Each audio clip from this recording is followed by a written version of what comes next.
Road അപകടത്തിനെതിരെ action council ഭാരവാഹികൾ ജില്ലാ കളക്ടറെ കണ്ടു. ആലിപ്പറമ്പ്, പള്ളിക്കുന്ന്, കാളിക്കടവ് ഹൈസ്കൂൾ, വില്ലേജ് റോഡുകളുടെ പുനരുദ്ധാരണത്തോട് തദ്ദേശ സ്ഥാപനങ്ങളും സർക്കാരും തുടരുന്ന അവഗണനയ്ക്കെതിരെയാണ് നാട്ടുകാർ ജില്ലാ കളക്ടറെ കണ്ട് നിവേദനം നൽകിയത്. പള്ളിക്കുന്ന് മുതൽ കാളിക്കടവ് വരെ 1.5 കിലോമീറ്റർ ഭാഗവും ഹൈസ്കൂൾ പടി മുതൽ വില്ലേജ് പടി വരെ 1.5 കിലോമീറ്റർ ഭാഗവുമാണ് പാടെ തകർന്നു കിടക്കുന്നത്. മഴ തുടങ്ങിയാൽ ഇതുവഴി ബസ് ഗതാഗതവും മുടങ്ങും. ഓട്ടോ സർവീസ് നടത്താൻ ബുദ്ധിമുട്ടായ സ്ഥിതിയുമാണെന്നും നാട്ടുകാർ ജില്ലാ കളക്ടറെ അറിയിച്ചു. ആലിപ്പറമ്പ് പഞ്ചായത്തിലെ 4 വാർഡുകളിലാണ് റോഡുകൾ. നിലവിൽ തദ്ദേശ വകുപ്പിന്റെ നിയന്ത്രണത്തിലുള്ള റോഡ് പൊതുമരാമത്ത് വകുപ്പിനെ കൊണ്ട് ഏറ്റെടുപ്പിക്കാൻ പലവട്ടം ശ്രമിച്ചെങ്കിലും സർക്കാർ തടസ്സവാദം പറഞ്ഞു ഒഴിഞ്ഞുവെന്ന് ആക്ഷൻ കൌൺസിൽ അംഗങ്ങൾ പറഞ്ഞു. മുഖ്യമന്ത്രി പെരിന്തൽമണ്ണയിലെത്തിയ ഘട്ടത്തിലും നാട്ടുകാർ വിഷയം ഉന്നയിച്ചെങ്കിലും പരിഹാരമുണ്ടായില്ല. ജനകീയ സമരമാണ് അടുത്ത ഘട്ടം തീരുമാനിച്ചതെന്നും ആക്ഷൻ കൌൺസിൽ ഭാരവാഹികൾ പറഞ്ഞു. വിഷയമായിട്ടാണ് ജില്ലാ കളക്ടറെ കാണാൻ വന്നത്. എല്ലാ തരത്തിൽ മുട്ടിയപ്പോഴും അത് വർക്കൗട്ടായില്ല. ഒരാളും ഒരു മേഖലയിൽ നിന്നും ഫണ്ട് വെച്ചില്ല.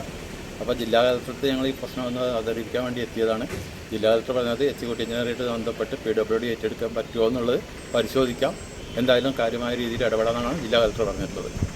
അതാണ് ഇപ്പോഴത്തെ പുതിയ റിസൾട്ടുള്ളത്. Action council chairman K Ramachandran കളക്ടർക്ക് നിവേദനം നൽകി. ഭാരവാഹികളായ പി പ്രസന്നൻ, ടി മുഹമ്മദ്, ജയരാജൻ, സുകുമാരൻ, സജീവ്, മുഹമ്മദ് കുട്ടി എന്നിവർ പങ്കെടുത്തു.